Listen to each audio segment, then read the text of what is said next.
இந்த நிகழ்ச்சி amazing facts ஊழியத்தின் நண்பர்களால் உங்களிடம் கொண்டு வரப்பட்டிருக்கிறது.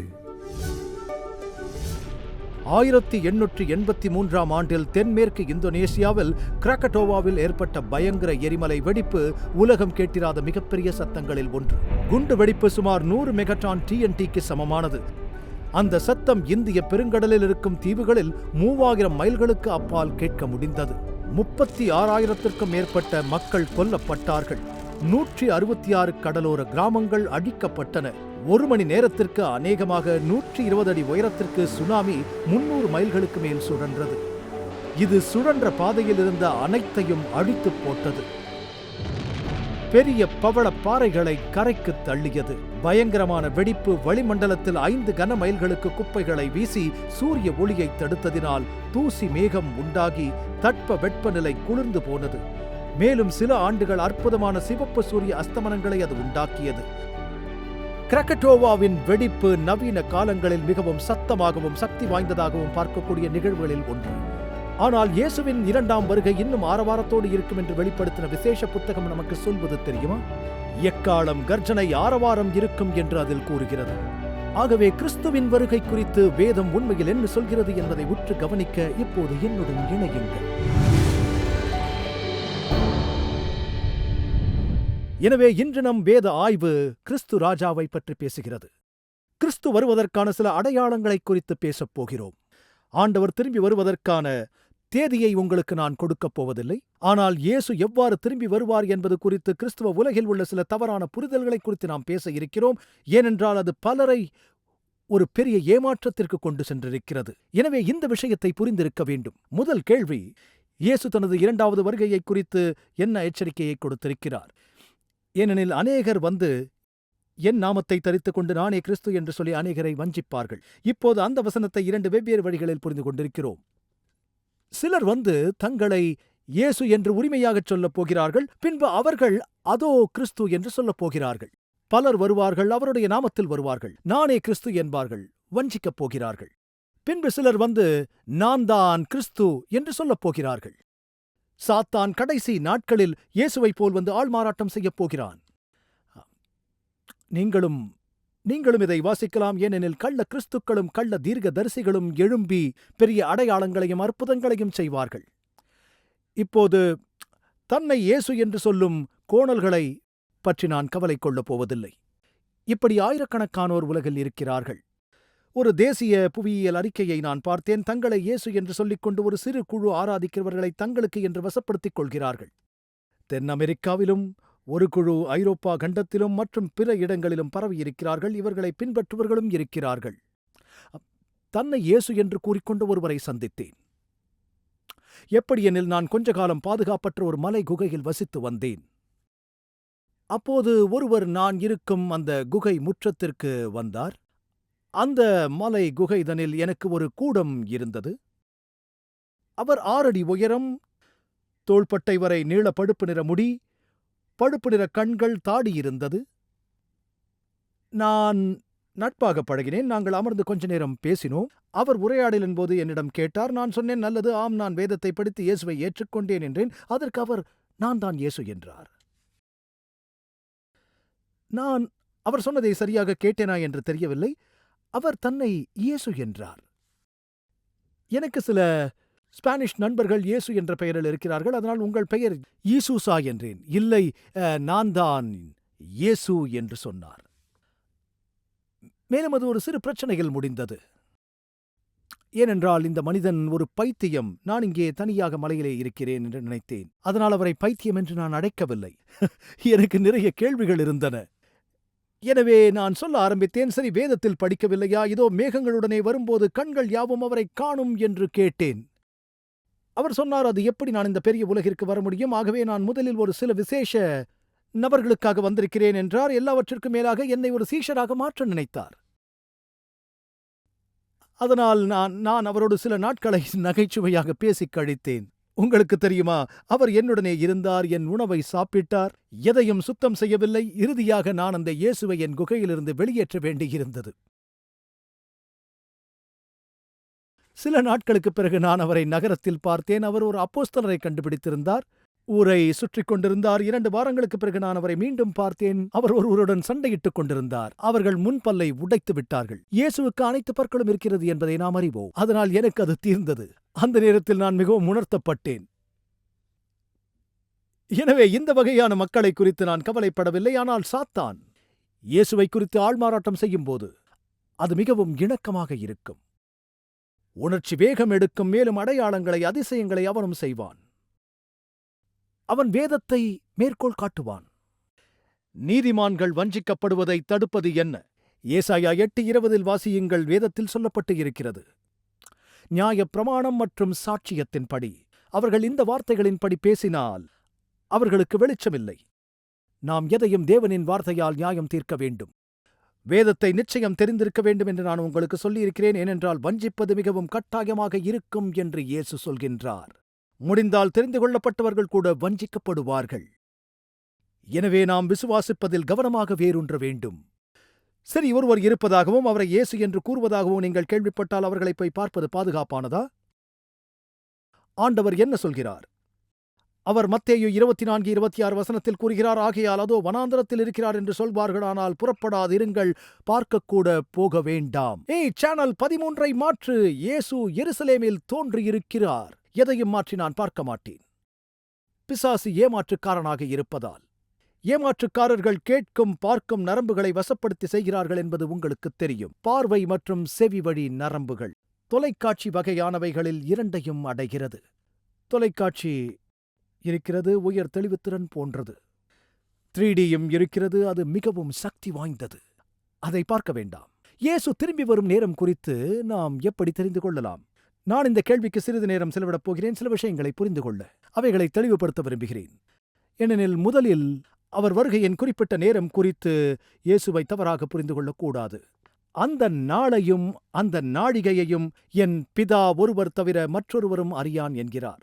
அது அனைவருக்கும் தீர்வை கொண்டு வர வேண்டும். பெரும்பாலானவர்களுக்கு தெரியாது, முடிவு காலத்தில் உணர்ந்து விடுவோம். சில கணக்கீடுகளை நான் செய்திருக்கிறேன். நாள் மற்றும் மணி நேரம் தெரியாது, ஆனால் மாதம் தெரியும். இப்படி எல்லா வகையான விசித்திர விஷயங்களை கேள்விப்பட்டிருக்கிறேன். ஏன் நாளை தெரிந்து கொள்ள முயற்சி செய்கிறீர்கள்? ஆயத்தமாக கடைசி நிமிடம் வரை காத்திருப்பீர்களா? திரும்பி வருவதாக சொல்லியிருக்கிறார், நாளை கூட வரலாம். ஏனென்றால் நீங்கள் மரித்துப் போனால் அடுத்த விழிப்புணர்வு சிந்தனை உயிர்த்தெழுதல். எனவே எப்படி ஆயத்தமாக இருக்க வேண்டும்? இயேசு சொல்கிறார், அந்த நாள் திருடனைப் போல உங்களை பிடித்துக் கொள்ளும், எப்போதும் ஆயத்தமாக இருங்கள் என்று. மேலும் ஏராளமானோர் ஏற்கனவே திருடனாக முந்தப்பட்டிருக்கிறார்கள். எனவே நாம் ஆயத்தமாக இருக்க வேண்டும். உங்களில் சிலருக்கு ஹரோல்டு கேம்பிங் குடும்ப வானொலி தெரியும். வானொலியில் 1-2 முறை நானும் பேசியிருக்கிறேன். அவர் இறப்பதற்கு வெகு காலத்திற்கு முன் அவரை நேர்காணல் செய்திருக்கிறேன். அவர் ஒரு தேதியை நிர்ணயித்தார். அவர் நேர்மையானவர் என்று நான் நினைக்கிறேன். தவறு செய்திருந்தார். நிறைய பேர் தங்களிடமிருந்த அனைத்தையும் கொடுத்தார்கள். இயேசு வருகிறார் என்ற வார்த்தையை வெளியே சொல்ல அதனை அவருடைய ஊழியத்தில் முதலீடு செய்தார். என்றைக்கு அது மே 21, 2011. உண்மையில் அது நடக்கவில்லை. ஆண்டவர் வரும் நாளை, மணி நேரத்தை அவர் கணித்தது. உங்களுக்கு தெரியுமா? உங்களுக்கு ஒரு ஆச்சரியம் இருக்கிறது. ஆண்டவர் வருவதற்கான தேதியை தேர்ந்தெடுத்த ஒவ்வொரு போதகரும் சுவிசேஷரும் அதில் தோல்வியை தான் அடைந்திருக்கிறார்கள். நீங்கள் அதை உணர்கிறீர்களா? கடந்த தேதிகளை குறித்து நான் பேசுகிறேன். எனவே நீங்கள் அந்த பாதையில் செல்ல விரும்ப மாட்டீர்கள். நாள் மற்றும் மணி நேரம் தெரியாது என்றாலும் எப்போது நெருங்கும் என்பதை அறிய முடியுமா? இயேசு மிகவும் தெளிவாகச் சொல்கிறார். மத்தேயு 24:33 அப்படியே இவைகளெல்லாம் நீங்கள் காணும்போது அவர் சமீபமாய் வாசல் அருகே வந்திருக்கிறார் என்று அறியுங்கள். அது அருகில் உள்ளது என்பதை அடையாளங்கள் சொல்கின்றது. அந்த அடையாளங்களில் சில என்ன? நல்லது, சில உண்டு. முதலாவதாக மத்தேயு 24. யுத்தங்களையும் யுத்தங்களின் செய்திகளையும் கேள்விப்படுவீர்கள். வரலாறு முழுவதும் போர் இருக்கிறது. இப்போதும் நமக்கு யுத்த வதந்திகள் வந்து கொண்டுதான் இருக்கிறது. உலகம் 1 மணி நேரத்திற்கு $100 மில்லியன் வீரர்கள், வெடிமருந்துகள் மற்றும் போர் இயந்திரங்களுக்காக செலவிடுகிறது என்ற புள்ளி விவரம் உங்களுக்கு தெரியுமா? அதில் சிறு இடத்தை கொண்டிருக்க நீங்கள் விரும்ப மாட்டீர்களா? 1 மணி நேரத்திற்கு $100 மில்லியன். சர்வதேச இராணுவ செலவினங்களில் அரசியலில் உறுதியற்ற தன்மை இருக்கும் என்று வேதம் கூறுகிறது. மக்களின் இருதயம் பயத்தால் திகிலடையும், கடல் மற்றும் அலைகள் கர்ஜிக்கும். நாம் இப்போது அதை அநேகமாக பார்க்கின்றோம். மத்திய கிழக்கில் இப்படிப்பட்ட நிலையற்ற தன்மை, அரசியலில் ஸ்திரத்தன்மை மற்றும் சிக்கல்கள் இருக்கிறது. கொள்ளை நோய், வாதைகள் போன்ற பல்வேறு வகையான நோய்கள் வரும் என்று இயேசு சொல்லியிருக்கின்றார். சில காலத்திற்கு முன்பு ஏற்பட்ட எபோலா நெருக்கடியை நாம் அனைவரும் அறிந்து கொண்டிருப்போம். ஆனால் உங்களுக்கு தெரியும், நான் நினைக்கின்றேன், உண்மையில் உலகம் கவலைப்பட வேண்டியது என்னவென்றால், வாதை வரும்போது காய்ச்சல் போன்று சாதாரணமாக வருகிறது என்பதுதான். உலகப்போர் ஒன்றின் போது பெரும்பாலான மக்களை கொன்றது போர் அல்ல, அவை மிருகத்தனமானவை. உலகப்போர் 1 1918 காய்ச்சல் தொற்று நோய்தான் 40 மில்லியன் மக்களை கொன்றது என்பது உங்களுக்கு தெரியுமா? அப்போதே சிகிச்சையை எதிர்க்கும் மற்றொரு சிரமத்திற்கான சாத்தியக்கூறுகள் இருப்பதாகவும், சர்வதேச பயணத்துடன் அது பரப்புவதற்கான திறனை கொண்டிருப்பதாகவும் அவர்கள் சொன்னார்கள். ஒரு விமானத்தில் ஏறினால் அனைவருக்கும் தகர குவளை கொடுக்கப்படும். அனைவருடனும் எல்லாவற்றையும் எடுப்பதற்கும் எல்லா இடங்களிலும் அதை பரப்புவதும் கடினமாக இருக்காது. இதை பற்றி நான் கவலைப்படப் போவதில்லை. இவை சில அடையாளங்கள் என்று நான் சொல்கின்றேன். இயற்கை பேரழிவுகள் இருக்கும் என்று அவர் சொல்லியிருக்கிறார். 2004 மற்றும் 2014 இடையில் 18, இது அமெரிக்காவின் புவியியல் சமூகத்திலிருந்து எடுக்கப்பட்டது. உலகெங்கிலும் 8.0 ரிக்டர் அளவு, அதற்கு மேற்பட்ட பரபரப்பான துணை மண்டலங்களை கொண்ட 18 பூகம்பங்கள்.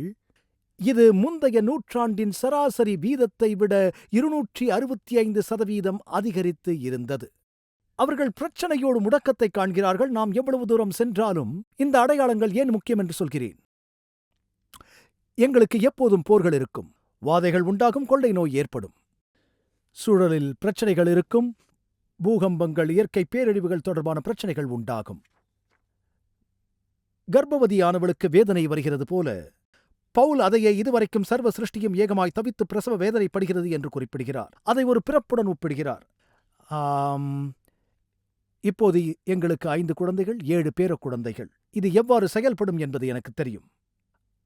மனைவி சொல்வாள், நான் கொஞ்சம் வலியை உணர்கிறேன் என்று. மருத்துவமனைக்கு அழைத்துச் செல்வீர்கள். பிரசவிக்க எவ்வளவு நாள் என்று மருத்துவரிடம் கேட்பீர்கள். 1 அல்லது 2 நாள் என்று சொல்வார். வீட்டுக்கு வருவீர்கள். அவை பிராக்ஸ்டன் ஹிக்ஸ் சுருக்கங்கள். அது எதையும் குறிக்கவில்லை. உங்கள் சரீரம் சூடாகும். ஆனால் எப்படியோ இறுதியில் அந்த வலிகள் வரத் தொடங்கும். மேலும் அவர் கேட்பார், பிரசவிக்க எவ்வளவு நாள்? அவை எவ்வளவு கொடூரமானவை! அதன் அதிர்வின் தீவிரம் அதிகரிக்கும் போது இறுதியில் நிச்சயம் பிறப்பு இருக்கப் போகிறது என்பது உங்களுக்குத் தெரியும். உலகில் இந்த பிரச்சனைகள் அனைத்திலும் தீவிரத்தின் அதிகரிப்பு இருப்பதை நாம் மறுக்க முடியாது. இது ஆண்டவரின் வருகை விரைவில் வரப்போகிறது என்று நமக்கு தெரிவிக்கின்றது. நண்பர்களே, எங்கும் செல்ல வேண்டாம். இன்னும் சற்று நேரத்தில் இன்றைய செய்திக்குள் நாம் மறுபடியும் செல்லப் போகின்றோம். கிறிஸ்துவின் 2ஆம் வருகை குறித்து நீங்கள் அறிந்திருக்கின்றீர்களா? வரலாற்றிலே முக்கியத்துவம் வாய்ந்த அந்த நிகழ்வுக்கு நாம் எவ்வளவு சமீபமாய் இருக்கிறோம் என்பதை அறிந்திருக்கின்றீர்களா? பல கோடி மக்கள் விடப்பட்ட நிலையில் நாம் ரகசியமாக திடீரென்று எடுத்துக் கொள்ளப்படுமா? அல்லது இயேசுவின் வருகை வானத்தில் ஒரு பெரும் மின்னலின் வெளிச்சத்தோடு அரங்கேறப் போகின்றதா? இதை குறித்து பல்லாயிரக்கணக்கான கோட்பாடுகள் இருக்கிறது. ஆனால் இயேசு நமக்கு வாக்கு கொடுக்கும் ஒரே ஒரு வேத சத்தியம் இதுதான்: நாம் தேடினால் அதை கண்டடைவோம் என்கின்றார். இதற்காகத்தான் இந்த தலைப்பை குறித்த வலுவான ஆதாரங்களை நீங்கள் அறிந்து கொள்ள வேண்டும் என்ற நோக்கத்தோடு அமேசிங் ஃபேக்ட்ஸ் ஊழியங்கள் உங்களுக்காக இந்த பத்திரிகையை வெளியிடுகிறது. அதன் பெயர் கர்த்தருடைய நாள். இந்த வண்ணமயமான முழுமையாக வரையறுக்கப்பட்ட பத்திரிகையில் இயேசு எப்போது, எங்கே, மறுபடியும் எப்படி திரும்பி வருவார் என்பதற்கான ஆதாரங்களை குறித்து நீங்கள் கற்றறிந்து கொள்வீர்கள். உங்களுடைய இலவச பிரதியை பெற்றுக்கொள்ள திரையில் காணும் தொலைபேசி எண்ணை அழைத்து சலுகை எண் 355 வேண்டும் என்று கேளுங்கள், அல்லது எங்களது இணையதள முகவரிக்கு செல்லுங்கள். இந்த அருமையான பத்திரிகையை நீங்கள் படித்து முடித்த பின்பு அதை உங்கள் நண்பர்களுடன் பகிர்ந்து கொள்ளுங்கள். இப்பொழுது நாம் இன்றைய செய்திக்குள் சென்று தேவனுடைய வார்த்தையிலிருந்து இன்னும் பல அருமையான காரியங்களை கற்றறிவோம். அடுத்த பிரச்சனை சுற்றுச்சூழலை பற்றித்தான். உலகின் வனவிலங்கு இனங்களில் பாதியை கடந்த 40 ஆண்டுகளில் இழந்துவிட்டதாக தேசிய புவியியல் கூறுகிறது. கற்பனை செய்து பார்த்தீர்களா? வனவிலங்கு இனங்களில் பாதியை 40 ஆண்டுகளில் இழந்து இருக்கிறோம். கடைசி நாட்களில் பயங்கரங்கள் இருக்கும் என்று வேதம் கூறுகிறது. அவர் சொல்கிறார், நோவாவின் காலத்தில் எப்படி இருந்ததோ மக்களின் எண்ணங்களும் இருதயங்களும் தொடர்ந்து தீமையாக இருக்கும். பயங்கரங்கள் தேசத்தை நிரப்பும். பிற நாடுகளோடு யுத்தங்களில் போராடுவதைக் காட்டிலும் அமெரிக்க இளைஞர்கள் வன்முறை கும்பலால் இறக்கிறார்கள். அந்த புள்ளி விவரம் பல ஆண்டுகளாக உண்மை. இயேசு சொல்கிறார், லோத்தினுடைய நாட்களில் நடந்தது போலவும் மனுஷகுமாரன் வெளிப்படும் நாளிலும் அப்படியே நடக்கும் என்று. அதாவது மிகப்பெரிய ஒழுக்கக்கேடு இருக்கும். மக்களை ஊக்குவிக்கும் வலைதளம் இருப்பதை உங்களில் எத்தனை பேர் கேள்விப்பட்டிருக்கிறீர்கள் என்று எனக்கு தெரியாது. அவர்கள் வாழ்க்கை குறுகியது, வெளி ஐக்கியம் வேண்டும் என்கிறார்கள். பெண் திருமண மோதிரம் அணிந்திருப்பதை கவனித்திருக்கிறீர்களா? சிலர் தரவுதளத்தை மீறிவிடுகிறார்கள். உலகளவில் 60 மில்லியன் ஜனங்களை அதில் கொண்டிருப்பதாக பதிவிடுகிறார்கள். அது மிகவும் வருத்தமாக இருக்கிறது. தங்கள் தளத்தை கொண்டு வரவில்லை என்றால் எப்படியும் அனைத்தையும் வெளியிட்டு விடுவார்கள். பாதிக்கப்பட்டவர்கள், இப்படிப்பட்ட தவறான உறவுகளை கொண்டிருக்கும் நபர்கள் தங்கள் தனிப்பட்ட விவரங்களை கொடுக்காமல் வலைதளங்களில் வரவே முடியாது. இதைத்தான் இயேசு சொல்கிறார், லோத்தினுடைய நாட்களில் நடந்தது போலவும் மனுஷகுமாரன் வெளிப்படும் நாளிலும் அப்படியே நடக்கும் என்று. மேலும் நாம் அனைவரும் அறிந்திருக்கிறோம் என்று நினைக்கின்றேன். அவர்கள் தேவன் சிருஷ்டித்த ஆண் பெண் வேறுபட்டவர்கள் என்பதை அறிந்து கொள்வதில் சிக்கல் இருந்திருக்கிறது. இன்று உலகில் நம் எல்லோருக்கும் அந்த பிரச்சனை இருக்கிறதா? அதைச் சொல்வதில் கவனமாக இருக்கிறதை கவனித்தீர்களா? வேதத்தில் மிகவும் தெளிவாக இருக்கிறது. இப்போது அது மட்டுமல்ல, நீங்கள் எதை வேண்டுமானாலும் அடையாளம் காணலாம். நான் ஒரு மனிதனாக அதை அடையாளம் கண்டுகொள்வேன், அல்லது நான் அடையாளம் காணுவேன். இடையில் வேறு ஏதாவது அடையாளம் கண்டுகொள்வேன் என்று நீங்கள் சொல்வது போலல்ல. எங்கு வேண்டுமானாலும் அவர்கள் டிரைவர்கள் உரிமங்களை பெற்றுக் கொள்வார்கள், தெரியுமா? தேவன் 2 பாலினம் மட்டுமே உருவாக்கினார். மக்கள் தொகையில் உலகில் முதல் பில்லியன் மக்களை பெற சுமார் 5000 ஆண்டுகள் ஆனது. 2வது பில்லியனை பெற 130 ஆண்டுகள் மட்டுமே ஆனது. 3வது பில்லியனை பெற 30 ஆண்டுகள், 4வதை பெற 15 ஆண்டுகள் ஆனது. 3வது பில்லியன் எனக்கு இன்றும் நினைவிருக்கிறது. இப்போது அவர்கள் 8 பில்லியன் மக்களை நோக்கி தள்ளப்படுகிறார்கள். இயேசு விரைவில் வரப்போகிறார் என்பதற்கான அற்புதமான அடையாளங்களில் ஒன்று தானியேல் 12ஆம் அதிகாரத்தில் காணப்படுகிறது. தானியேலாகிய நீயோவென்றால் முடிவு காலம் மட்டும் இந்த வார்த்தைகளை புதைபொருளாக வைத்து இந்த புத்தகத்தை முத்திரையோடு அப்போது அநேகர் இங்கும் அங்கும் ஓடி ஆராய்வார்கள். நேஷனல் ஜியோகிராபிக் புவியியல் இதழ் சில ஆண்டுகளுக்கு முன்பு மனித வரலாற்றில் முன் எப்போதையும் விட மக்கள் வீட்டிலிருந்து வெகு தூரம் பயணிக்கின்றனர்.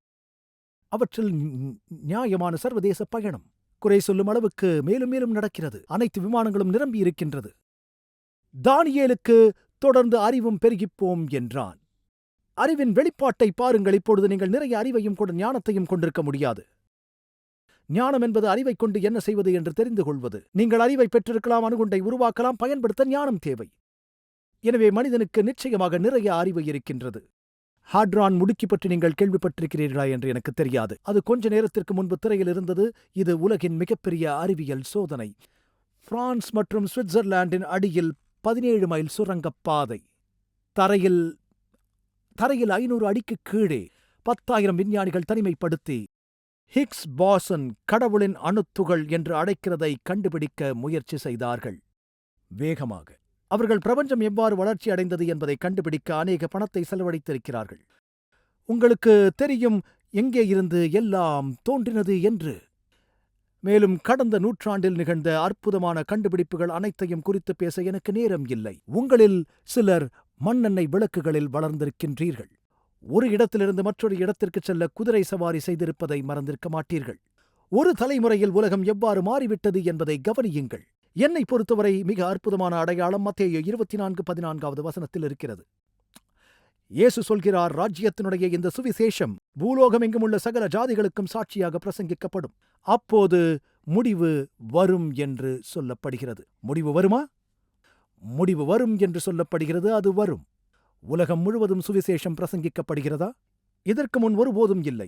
அதாவது நான் இப்போது பேசுவது கூட செயற்கைக்கோள் மூலம் செல்கின்றது. இது குறைந்தது 3 வெவ்வேறு செயற்கைக்கோள் நெட்வொர்க்குகளில் வழங்கப்படுகிறது. இணையம் வழியாக செல்கிறது. நியூகினி, ஆஸ்திரேலியா, நார்வே மற்றும் உலகமெங்கும் பார்க்கும் நபர்கள் இருக்கின்றார்கள்.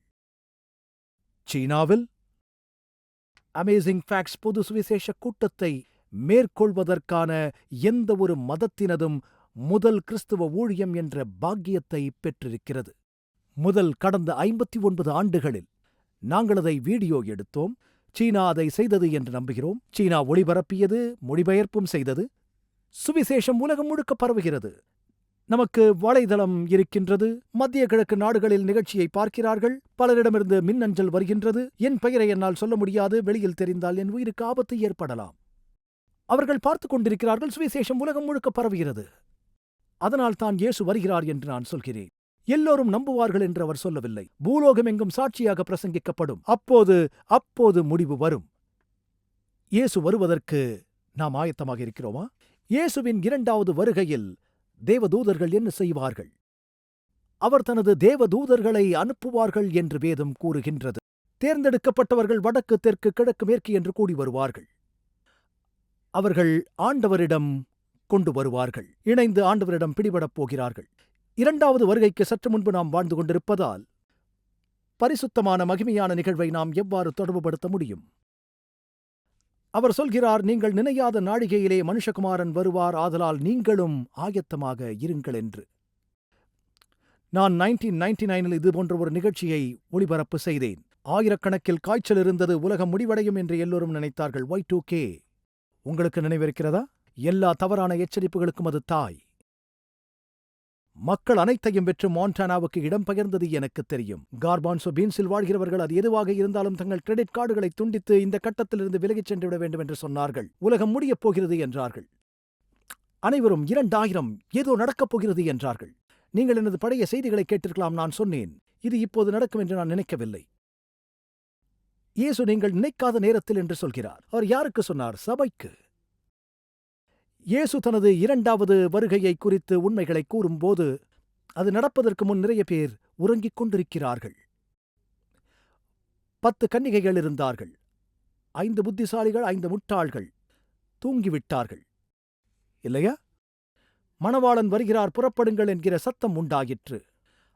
அந்த ஊழியக்காரனோ பொல்லாதவனாயிருந்து என் ஆண்டவர் வர நாள் செல்லும் என்று தன் உள்ளத்திலே சொல்லிக்கொண்டு அந்த முக்கியமான தருணத்தில் தூங்கிக் கொண்டிருக்கிறோம். இயேசு சிலுவைக்குச் செல்லும் முன் சீஷர்கள் என்ன செய்து கொண்டிருந்தார்கள்?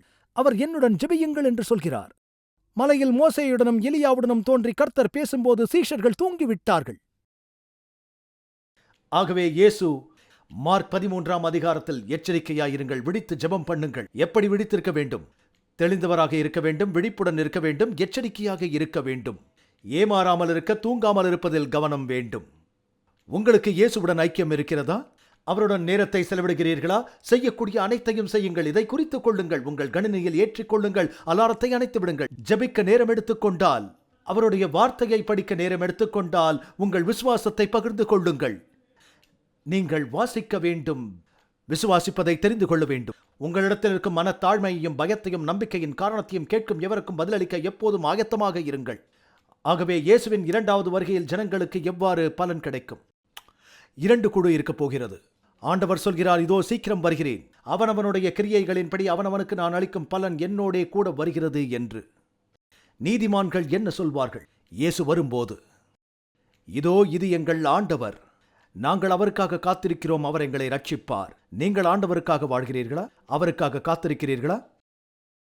சில ஆண்டுகளுக்கு முன் ஒரு கேப்டன் ஸ்காட் ஓ கிராடி போஸ்னியாவின் போரின் போது பறந்து கொண்டிருந்தார். அவருடைய ஜெட் விமானம் சுட்டு வீழ்த்தப்பட்டது. அவர் எதிரியின் எல்லைக்குள் எந்த உபகரணம் இல்லாமல் நுழைந்தார். அவர் அங்கு பிடிபட்டிருந்தால் வெடிகுண்டுகளை வீச செய்து கொல்லப்பட்டிருப்பார் அல்லது சித்திரவதை செய்யப்பட்டிருப்பார். இரண்டுமே நடந்திருக்கும். அவர் அதை அறிந்திருந்தார். அவரது பாராஷூட்டை தளர்த்தி புதர்களுக்கு அடியில் மறைந்து சென்றார். அவர் சுட்டபோது மற்றவர்கள் அவரது பாராஷூட் கீழே வருவதை பார்த்து விட்டதினால் அவர் புதருக்கடியில் ஒளிந்து கொண்டார். தனது முகத்தை கையுறைகளை கொண்டு மூடிக்கொண்டார். ஜனங்கள் புதர்களை நோக்கி நடந்து வருவதைக் கண்டார். துப்பாக்கிகளுடன் படையினர் பேசுவதையும் சுற்றி நடக்கிறதையும் அவரால் கேட்க முடிந்தது. தன்னை சரி செய்து கொள்ள வேண்டியிருந்தது. 6 நாட்கள் அவர் மறைந்து பயந்து தூங்க முயற்சித்திருக்கிறார். பகலில் அசையாமல் இருந்து நள்ளிரவில் எழுந்து ஓடுவார். முயற்சி செய்து மேலும் மேலும் மேலும் மேலும் முயற்சித்து வனாந்தரத்திலிருந்து வெளியே வர முயற்சித்தார். சில நாட்கள் வானொலியை கூட அவரால் கேட்க முடியவில்லை. ஏனென்றால் அதிர்வெண் மூலம் அவரை பிடித்து விடுவார்கள். அவர் மழை நீரை ஒரு கடற்பாசியில் பிடித்து பூச்சிகளை சாப்பிட்டு அனைத்தையும் நடைமுறைக்கு கொண்டு வந்தார். இந்த கால இதழில் ஒரு விமான ஓட்டியின் கதை சொல்லப்பட்டிருப்பதை நீங்கள் படித்திருக்கலாம். நான் ஆண்டவரிடம் ஜெபித்தேன். நிறைய விஷயங்களை அவரிடம் கேட்டேன். முழு நேரமும் அவர் என்னை வழி நடத்தினார். ஓக்ரேடி ஒரு நேர்காணலில் சொல்கிறார், நான் மழைக்காக வேண்டிய போது அவர் மழையை கொடுத்தார். கர்த்தரே, குறைந்தபட்சம் யாராவது என்னை காணும்படி செய்யும். நான் உயிரோடு இருக்கிறேன். என்னை மீட்க அவர்கள் வருவார்கள். என்ன நடந்திருக்கும்? அந்த இரவு மாறிப்போனது. அங்கு ஒரு சக விமானி தாமஸ் ஓ ஹென்ஃபர்ட் வானொலியில் வந்தார். அந்த நேரத்தில் ஓக்ரேடியின் சோதனை முடிவுக்கு வந்ததை அறிந்து கொண்டார். அவர் என்ன செய்தார் தெரியவில்லை. அவர் சுட்டது அவர்களுக்கு தெரியும். அவர்களுக்கு நன்றாகவே தெரியும். அது மட்டுமல்ல, முழு அமெரிக்க விமானப்படை, கடற்படை, ஒரு சிப்பாயை மீட்பதில் நேட்டோ அனைவரும் ஆர்வமாக முடுக்கிவிடப்பட்டிருந்தனர். ஒரு சிப்பாய் என்றால் அப்படித்தான் அவர்கள் இறுதியாக வந்ததும். அவர் அந்த மலையில் ஓட வேண்டியிருந்தது. அவர்களுக்கு மிக குறுகிய நேரம் மட்டுமே இருப்பது தெரியும். கடற்படையினர் ஹெலிகாப்டர்களுடன் வந்தார்கள். புகை வருவதைக் கண்டார்கள். தரை இறங்கினார்கள். அழைத்துச் சென்றார்கள். எதிரி தேசத்தில் பிடிபடாமல் காப்பாற்றப்பட்டதற்கு நன்றி சொன்னார். மனமாற நன்றி சொன்னார். சரி, நாம் 6000 ஆண்டுகளுக்கு வந்திருக்கிறோம். இயேசு நம்மை மறந்து விட்டாரா? நாம் எதிரி பிரதேசத்தில் இருக்கிறோம். நீங்கள் கிறிஸ்துவராக இருந்தால் நீங்கள் மற்றொரு ராஜ்யத்தின் குடிமகன். ஆமென். அவர் தனது வாக்குத்தத்தத்தை மறந்துவிடப் போவதில்லை. கிறிஸ்து நமக்கு மிக தெளிவாக சொல்லி இருக்கிறார். என் பிதாவின் வீட்டில் அநேக வாசஸ்தலங்கள் உண்டு. அப்படி இல்லாதிருந்தால் நான் உங்களுக்கு சொல்லியிருப்பேன். ஒரு ஸ்தலத்தை உங்களுக்கு ஆயத்தம் பண்ணப் போகிறேன் என்று. அவர் வாக்களித்தபடியே முதல் முறை வந்தார். 2வது முறை வரப்போகிறார். நண்பர்களை, விசுவாசிக்கிறீர்களா? மேலும் வேதனை, துக்கம், துன்பமில்லாத உலகிற்கு நம்மை மீண்டும் அழைத்துச் செல்ல அவர் விரும்புகின்றார். இந்த வாழ்க்கையில் முக்கியமான ஒன்று இயேசுவை அறிந்து கொண்டு இயேசுவை பகிர்வது மட்டுமே. இந்த உலகம் நீடிக்கப் போவதில்லை. நீங்களும் நானும் எப்போதும் நிலைத்திருக்கும் ஒருவரை குறித்து அறிந்திருக்கிறோம். அவர் நாம் கற்பனை செய்யக்கூடிய எதையும் விட சிறந்தவர். இது ஒரு விசித்திர கதை அல்ல. இது உண்மையான விஷயங்களில் ஒன்று. நற்செய்தியை நாம் உலகத்திற்கு எடுத்துச் செல்ல வேண்டும். ஆமென். நாம் இயேசுவின் சீக்கிரமாக வரப்போகிறார் என்பதை விசுவாசித்து இந்த நற்செய்தியை எடுத்துச் செல்லும் ஜனங்களாக இருக்க வேண்டும். இந்த கடைசி கால உலகிற்கு இந்த 3 தேவதூதர்களின் செய்திகள் உங்களில் எத்தனை பேர் சொல்ல விரும்புகிறீர்கள்? போதகர் டக், நான் அதில் ஒருவராக இருக்க விரும்புகிறேன் என்று இந்த செய்தியை பகிர்ந்து கொள்ள நான் உதவ விரும்புகிறேன்.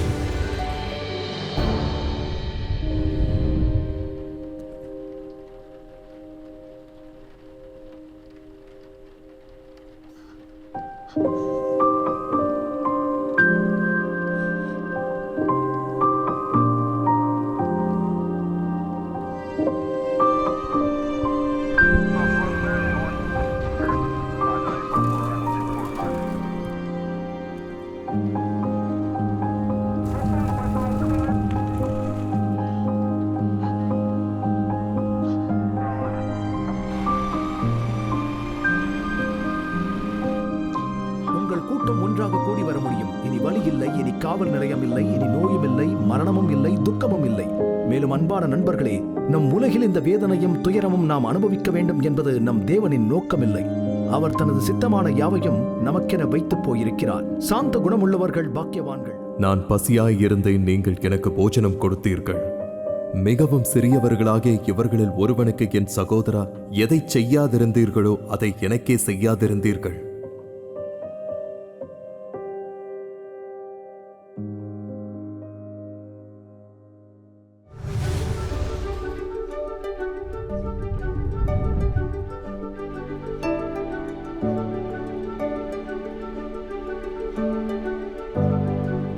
இன்றைய இலவச சலுகையை விண்ணப்பிக்க மறந்து விடாதீர்கள். அது நிச்சயம் ஆசீர்வாதமாக இருக்கும். உங்களது தொடர்ச்சியான ஆதரவுக்கு நன்றி. நாங்கள் இயேசு கிறிஸ்துவின் சுவிசேஷத்தை உலகெங்கிலும் கொண்டு செல்கிறோம். நீங்கள் அடுத்த வாரம் இணைந்திருக்க உதவி செய்து கர்த்தருடைய வேத வார்த்தையில் மூழ்கி அற்புத உண்மைகளை ஆராயச் செய்யும்.